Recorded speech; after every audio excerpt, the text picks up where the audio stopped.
what's up, dudes? I'm here with my new best friend forever, Tore. And he's been going over an amazing feature that I had heard about but had never really delved into deeply. And he just gone over it with me. And I wanted to come in here and make what's called a tone print. We're going to try and come up with a tone print that I'm happy with. And then what we can do is we can save it.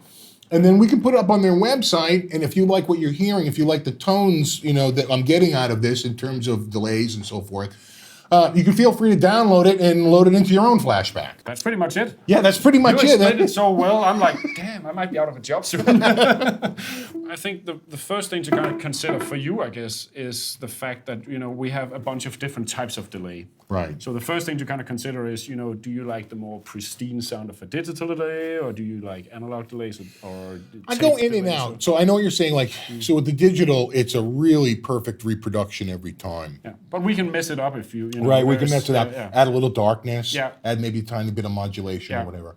The tape delay has that sort of built right into the It has starting. it built in. Plus, it will do all the crazy pitch things that happen when you change the, you know, the delay time knob, which the digital one won't do. So it's different core algorithms, so to speak. They basically totally different algorithms. So those would be the first starting point. And you know, you can't make the tape or the analog one be totally pristine, whereas you can take the digital one and make it dirty if you want to. So it's more a matter of what, you know, what type of effect you're looking for. Let's start with just a straight up regular digital delay. So and I think that's a good starting point. Yeah, with one. Yeah. We can add some more. Oh yeah. There you go.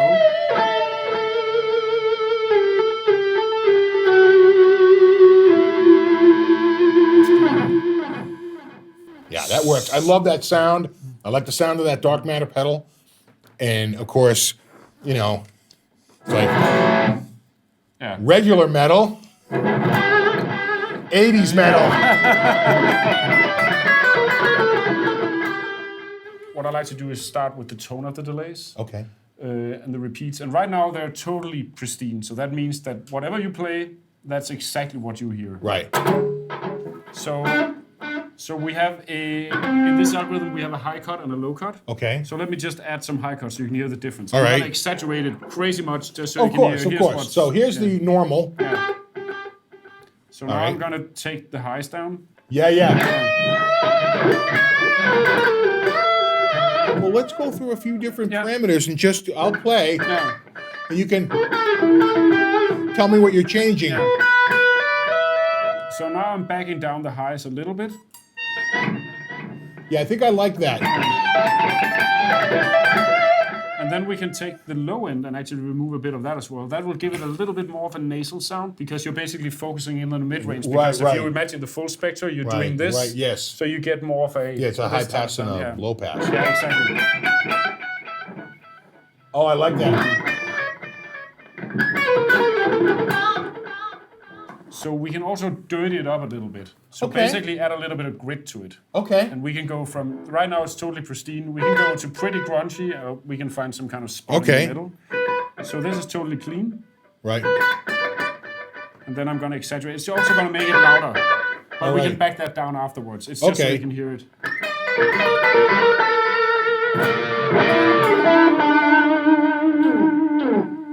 Yeah. And then we can, I'm backing it down now.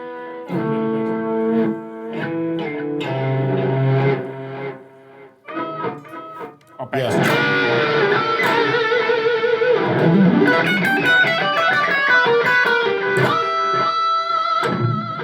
back to really. You can hear it just adds Yeah. And what I like is that it seems to give it the same, I don't know, like emphasis that the original did, right? So you're getting this, it's hard to explain, but you know what I'm saying? It's a little bit of aggression. Aggression. That's a great word for it. That's exactly the word I was thinking of. You know, right now we're hearing one delay. Okay. It actually has two delays running on the inside of it. Oh, so I can do it like this. That's the easy way of doing it. I can also do it in here, but that will give you this type of sound. All right.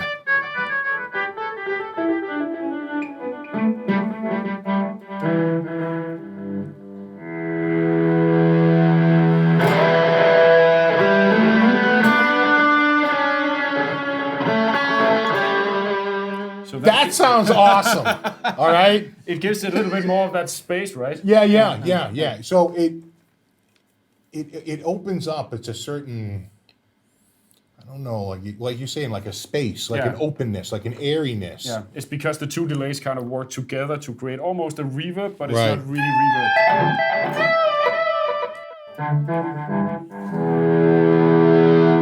It's so responsive too. I love that. So another thing I can do, I noticed you set it on the dynamic delay before. Okay. Which is basically, let me see if I can explain that. So some people, I'm not saying everybody, but some people like that when you play fast stuff, the delay kind of takes a little bit of a backseat. And then when you stop playing, it kind of comes back in. So that is basically dynamic delay. And we can add that. And what it basically does is that it listens to your playing. And when you play something, it just brings the almost wet works level. like a little compressor. So Exactly. when it hears my dynamics and I ramp that up, it sort of ramps itself down a little bit. Exactly. So it's dynamic. It's compression only on the wet signal, so to speak. Okay. You can almost hear that dynamic. Not almost. You can hear that dynamic compression. So I'm still getting the definition from those notes, but I'm still getting the delay at the very end of it. That's brilliant. And then when you stop that one note, you get that whole stadium kind of.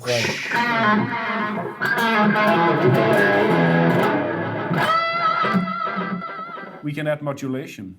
Ooh. So we have a full modulation section. So there's chorus, flanger, and vibrato that you can add, but it's only on the delay signal. Right, so only in the wet. Yeah. Let's do a flanger. Let's do a flanger. There should be some kind of flanger on there. Oh yeah. Could I assign that mash function to the amount of repeats? Absolutely. Yeah. So I could see that where you have like a certain amount of repeats, but sometime you may want a real lot of repeats. So you could just mash down on this and get all those repeats and then lift back off again. Well, let's try that first then. Yeah. There's sort of what I would call like the Mike Stern effect, right? Yeah. So he's got sort of like a delay on, but then at some point he kicks on this like extra, right? This extra one, and that is just crazy, very, it's the feedback is way up, the level is way up, and it's this big cascade that he does. Let's try it right now. So okay.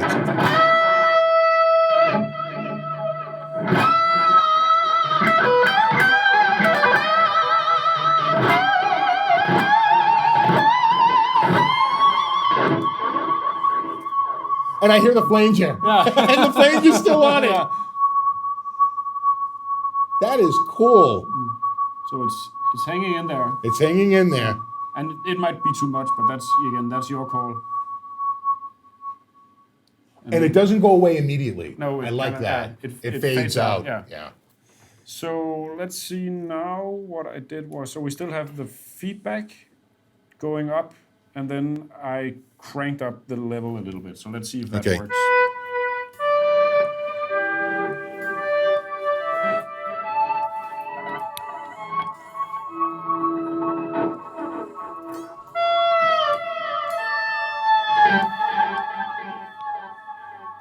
Right. When you release it, it goes back down again. Right. Unless there's something you want to change, we kind of got through the core kind of options. Yeah.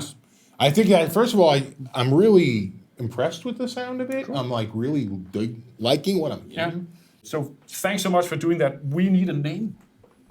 Oh, yes. I would call this, let's call it mid-'80s delay. Mid-'80s delay. Yeah, because I'm getting a 1985 vibe from this.